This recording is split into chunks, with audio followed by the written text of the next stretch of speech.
Herkese merhaba, kanalıma hoş geldiniz. Yepyeni bir video ile yine sizlerleyiz.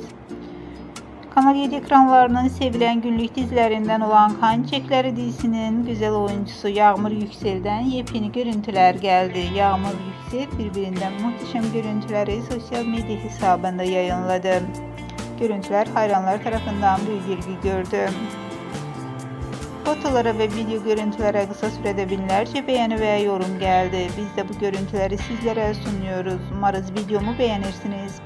Değerli takipçiler, videomu beğenmeyi, kanalıma abone olup bize destek olmayı lütfen unutmayın. Bir sonraki videoda görüşmek üzere. Hoşça kalın.